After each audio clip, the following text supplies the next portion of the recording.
감사합니다. 오늘 귀한 베델교회에 이렇게 설교를 하게 돼서 먼저 하나님께 감사드리고, 그리고 사랑하는 존경하는 우리 정 목사님에게도 감사를 드리고, 또 오늘 귀한 말씀을 듣기 위해서 이 자리에 참석하신 하나님이 지극히 사랑하시는 여러분에게도 감사를 드립니다. 보시다시피 제가 금년에 요 며칠만 지나면 인생 나이 80이 됐습니다. 하는 일 없이 이렇게 나이만 먹고 보니까 다시 한번 하나님 앞에 감사를 드리고, 그리고 저도 좀 젊은이들처럼 새로운 문물에 좀 배울까 해서 이렇게 또 타블렛 PC를 들고 나와서 이렇게 섰습니다. 여러분, 저도 이제 좀 젊은이 축에 드니까 너무 늙었다고 이렇게 괄세하지 마시고, 이렇게 좀 친구와 같이, 같이 인생 동반자와 같이 이렇게 대해 주시면 저도 편하고 여러분들도 좀 편할 줄로 믿습니다. 잠시 기도하겠습니다. 고마우신 하나님, 하나님의 은혜와 사랑을 진심으로 감사드립니다. 하나님께서 이 귀한 미주 베델교회를 사랑해 주셔서 오늘까지 이렇게 지켜주시고 인도하심을 참으로 감사를 드립니다. 귀한 하나님의 종 정요한 목사님, 그리고 우리 사모님, 그 자녀들, 이 교회를 위해서 날마다 눈물로 기도해서 오늘까지 여기 온 줄로 믿습니다.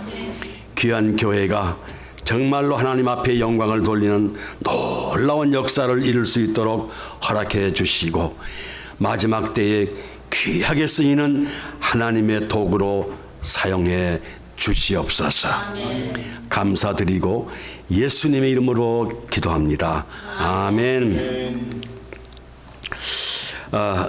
오늘 제목을 복 있는 사람, 복 있는 사람이라고 제목을 잡았습니다. 크리스마스 때가 됐는데 절기 설교는 우리 정요한 목사님이 하시기로 하고, 저는 내년도에 이 말씀을 듣는 여러분들에게 좀 복을 전해주고 싶어서 성경에 있는 이 복을 찾아서 오늘 귀한 말씀을 전해드릴까 그럽니다. 먼저 무엇을 복이라고 하는가? 무엇을 복이라고 하는가? 복 받는 것을 싫어하는 사람은 아마 세상에 아무도 없을 것입니다. 그래서 우리는 새해가 되면 서로 인사하기를 새해 복 많이 받으세요라고 이렇게 인사를 또 서로 나눕니다. 그런데 복이란 과연 뭘까?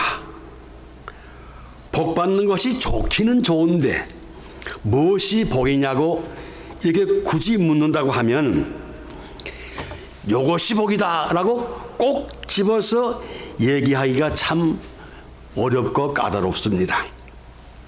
그냥 막연히 원하는 일이 잘 풀리고 다른 사람들로부터 존경받고 인정받고 자식 무탈하고 건강하고 무병하면은 그것이 복이라, 이렇게 다들 생각들을 합니다. 물론 일리가 있습니다. 그런데 우리의 현명하신 조상님들은 이 복의 개념을 줄여서 이게 말해 놓은 게 있는데, 오복, 즉 복을 5가지로 줄여서 우리에게 전해줬습니다. 그 복을 하나하나 살펴보면서 같이 우리 은혜를 나눌까 합니다. 첫째는 수입니다. 목숨 숫자. 장수하는 것을 오복의 하나로 쳤고, 둘째, 돈 많은 것을 이제 부라고 그럽니다. 두 번째 복을 부라고 했고, 세 번째는 강령, 우환, 즉 병이 없고 아주 편안하게 사는 것을 세 번째 복으로 쳤습니다. 그다음 네 번째 복에는 유호덕, 좀 생소하죠. 유호덕이라고 그랬는데 덕을 쌓는 것을 복으로 쳤습니다.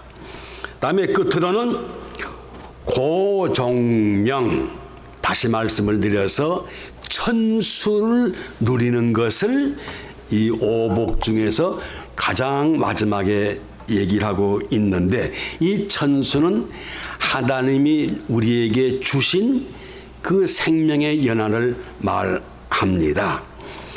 이 오복을 옛 선조들은 다시 우리에게 복이라고 가르쳐 줬는데, 참고로 치아, 이빨을 좋은 것을 오복으로 생각하는 사람들이 있는데 그것은 오복에 들어가지를 않습니다.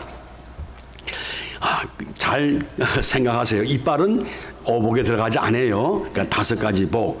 그러니까 수, 부, 강령, 유호독, 고종명, 이 5가지를 오복이라고 그랬는데, 정말로 이 5가지가 우리에게 진정한 복이라고 생각할 수 있을까라고 저는 한번 성경에 비추어서, 성경에서는 이 복의 개념을 어떻게 생각하고 있을까 한번 찾아보면서 오늘 같이 은혜를 나눌까 그럽니다. 성경에는 복의 개념을 2가지로 줄였어요. 영적인 축복, 영적인 축복과 그리고 물질적인 축복, 2가지로 줄여서 우리에게 가르쳐주고 있는데, 영적인 축복을 받은 대표적인 성경의 인물은 사도 바울이 아닌가 이렇게 생각을 저는 해봅니다. 그리고 물질적인 축복을 많이 받은 사람은 여러분도 잘 아는 솔로몬이 아닐까 이렇게 저는 생각을 해봅니다. 그래서 성경에서는 복을 받는 조건은 어떤 조건들을 제시하고 있는가 한번 성경을 살펴보니까, 첫째는 하나님을 모시고 사는 사람이 바로 복 있는 사람이다. 하나님을 모시고 사는 사람이 복 있는 사람이다. 저는 성경에서 이렇게 찾아봤습니다. 정 목사님 식구가 몇이세요? 넷입니다. 대답이 틀렸습니다. 한 분 더 계셔요. 하나님이 우리 식구 중에 제일 높으신 분입니다. 믿으시면 아멘 하시기 바랍니다.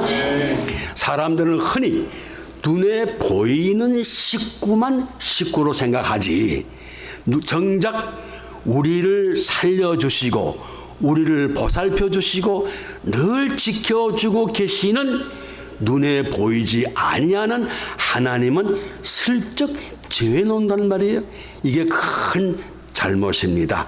물론 밥 먹을 때 따로 밥그릇을 챙겨놓을 필요는 없습니다. 그러나 우리의 식구 중에 가장 어른은 우리 주 예수 그리스도 한 분인 줄로 믿으시길 바랍니다. 아멘. 이렇게 하나님을 모시고 사는 분이 복이 있는 분이요, 영육간 축복을 받는 놀라운 역사가 있는 줄로 믿으시기를 바라요. 그래서 오늘 본문 시편 1편의 1절로부터 2절에 보니까 여러분들 다시 한번 읽어보시기 바랍니다. 한 목소리로 같이. 복 있는 사람은 악인들의 꾀를 따르지 아니하며 죄인들의 길에 서지 아니하며 오만한 자들의 자리에 앉지 아니하고 오직 여호와의 율법을 즐거워하여 그 율법을 주야로 묵상하는 자로다. 할렐루야. 이처럼 하나님을 모시고 사는 분이 가장 큰 축복을 받은 분인 줄로 믿으시길 바랍니다. 예언의 말씀을 읽는 자와 듣는 자와 그 가운데 기록한 것을 지키는 자는 복이 있나니 때가 가까움이라 그랬습니다. 여호와의 말씀을 읽는 자와, 다시 말씀을 드려서 하나님의 말씀을 늘 가까이 하는 사람이 복이 있다 그랬습니다. 그리고 하나님의 말씀을 듣고 그 가운데 기록한 것을 지키는 사람이 복이 있는 사람이다. 계시록 1장 3절에서 이렇게 우리에게 가르쳐주고 있는 겁니다. 사랑하는 베델교회 성도님들, 이처럼 하나님의 말씀을 늘 가까이 듣고 보고 그리고 기록한 것들을 지키면서 우로부터 주시는 영육간의 축복을 받아 누리는 놀라운 역사가 있기를 다시 한번 축원해 드립니다. 할렐루야. 또 그 다음에 보니까 창세기서 28장 15절에 내가 너희와 함께 있어 네가 어디로 가든지 너를 지키며 너를 이끌어 이 땅으로 돌아오게 할지라 내가 네게 허락한 것을 다 이루기까지 너를 떠나지 아니하니라 하신지라. 지금 세상이 참 어지럽습니다. 우리의 조국도 힘들고 그리고 우리가 살고 있는 미국도 경제가 별로 좋지는 않습니다. 그러나 우리는 걱정할 것이 없는 것이 바로 우리 주 예수 그리스도 하나님께서 야곱에게 약속하셨던 것처럼 야곱이 어디를 가든지 항상 함께 하시고 내가 네게 이룬 것을 다 이루기까지 내가 너를 떠나지 아니하리라 하신 이 말씀을 붙들고 계시는 베델교회 성도님들은 하나님께서 늘 지켜주시는 줄로 믿으시길 바랍니다. 그다음에 또 복 있는 사람을 성경을 찾아보니까 둘째, 주어진 현실을 감사하는 사람입니다. 잠언서 30장 7, 9절에 보니까 내가 두 가지 일을 주께 구하였은즉 내가 죽기 전에 내게 거절하지 마옵소서. 곧 헛된 것과 거짓말을 내게서 멀리 하옵시며 나를 가난하게도 마옵시고 부하게도 마옵시고 오직 필요한 양식으로 나를 먹이시옵소서. 혹 내가 배불러서 하나님을 모른다 여호와가 누구냐 할까 하오며 혹 내가 가난하여 도둑질하고 내 하나님의 이름을 욕되게 할까 두려워함이니이다 그랬습니다. 이것은 성경에 기록한 성도들의 경제관입니다. 우리가 먹고 마시고 쓸 만큼 있으면 그것으로 만족하면서 내게 주어진 것에 만족하면서 사는 것이 바로 하나님의 뜻입니다. 과도한 욕심은 재앙을 불러오게 되고 과도한 권력욕은 자기를 파멸로 이끄는 겁니다. 우리는 하나님이 주신 내 환경에 적응을 해서 그 환경에 맞도록 생활하는 것이 바로 나로 하여금 하나님의 백성으로서의 참된 삶의 길이 아닌가 이렇게 생각을 해보게 합니다. 오늘 정 목사님이 저에게 부탁하시기를 설교 말씀을 25분에서 30분만 해달라. 저는 설교가 좀 길어요. 한번 설교했다 하면 1시간 내지 1시간 반을 하는데 이렇게 확 줄이니까 설교 말씀을 대충 할 수도 없고 그래서 핵심만 여러분에게 전해드릴까 합니다. 셋째는 영적 자산을 자녀들에게 남기는 사람이 복 있는 사람이다. 예, 우리는 나 혼자만 살다 가는 것이 아니에요. 내가 왔을 때는 나 혼자 왔지만은 이 땅에 와서 살면서 내 대를 이어갈 후손들을 또 남기는 것이 하나님의 뜻입니다. 그래서 나로 말미암아 이 땅에 나를 대신해 남게 되는 후손들을 생각지 않을 수가 없습니다. 가장 중요한 겁니다. 이 후손들에게 영적 자산, 물질을 남기는 것이 아니고 재산을 남기는 것이 아니고 하나님의 말씀을 남겨주는 분이 바로 복 있는 사람이라는 겁니다. 할렐루야. 그래서 천국 열쇠를 자녀들에게 유산으로 물려주는 부모가 되시기를 주의 이름으로 축원해 드립니다. 할렐루야.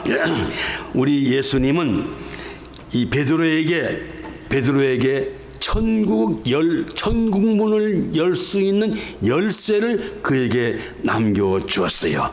마찬가지로 우리들도 자녀들에게 천국의 문을 열 수 있는 열쇠를 남겨주는 지혜 있는 하나님의 백성들이 되시길 바랍니다. 마태복음 16장 19절에 내가 천국 열쇠를 내게 주리니 네가 땅에서 무엇이든지 매면 하늘에서도 매일 것이요 네가 땅에서 무엇이든지 풀면 하늘에서도 풀리리라 하시고 그렇습니다. 우리가 사는 동안에 이 땅 위에 사는 동안에 어려운 일들이 참 많습니다. 그 어려운 일들을 우리 힘으로는 풀 수 없는 것들이 너무나 많아요. 그것은 오직 우리가 무릎을 꿇고 하나님 앞에 기도할 때에 비로소 하나님이 그 기도에 응답해 주시고 그리고 모든 문제를 다 풀어주는 놀라운 역사가 있는 줄로 믿으시길 바랍니다. 예. 국가의 문제도 우리가 기도해야 됩니다. 우리의 조국 대한민국을 위해서 우리는 해야 할 것이 뭐가 있습니까? 미국에 살고 있는 우리들이 가서 쫓아가서 데모를 할 겁니까? 또 참견을 할 겁니까? 오직 현명하신 하나님 앞에 나와 여러분들이 무릎을 꿇고 피땀 흘려 세운 우리의 조국 대한민국이 하나님 말씀대로 살아가는 나라가 되게 해달라고 엎드려 기도할 때에 하나님이 우리의 기도를 들어 응답해 주시는 줄로 믿습니다. 그래서 천국 열쇠를 유산으로 남겨주는 그 부모가 가장 큰 복이 있는 줄로 믿으시길 바랍니다.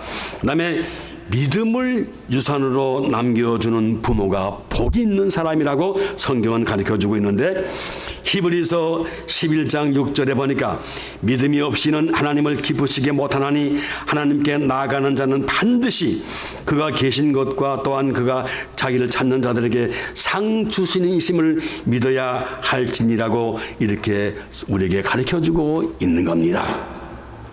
사랑하는 성도 여러분, 이제 점점 마지막 때가 다가오고 있습니다. 종말이 가까워오고 있습니다.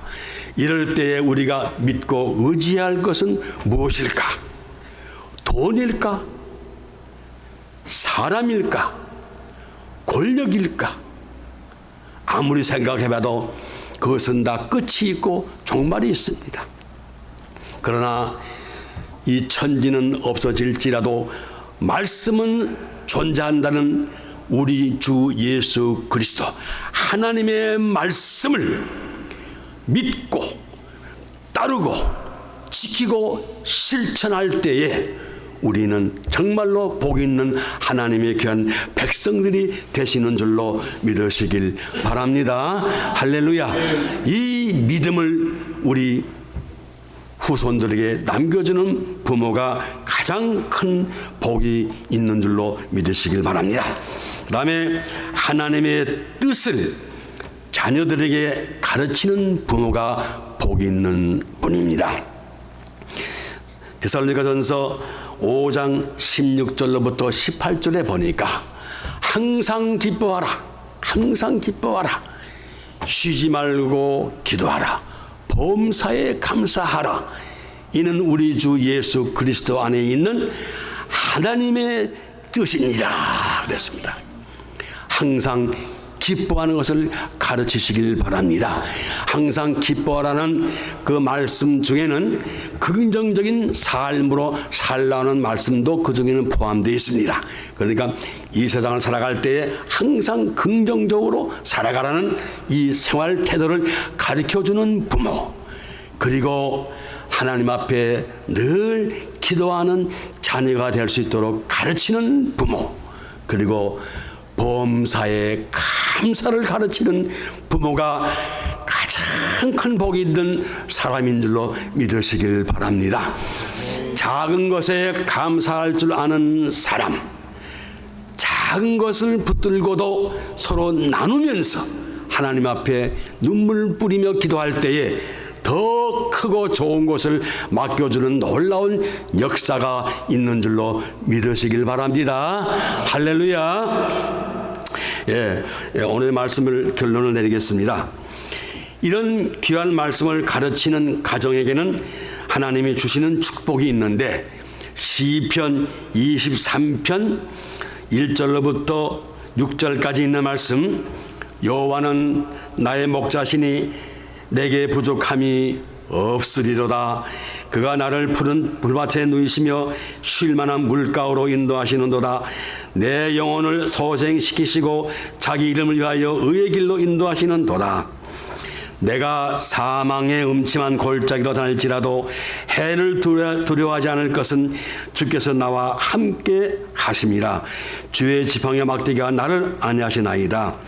주께서 내 원수의 목전에서 내게 상을 차려주시고 그 기름으로 내 머리에 부으셨으니 내 잔이 넘치나이다. 내 평생의 선하심과 인자하심이 반드시 나를 따르리니 내가 여호와의 집에 영원히 거하리로다. 할렐루야.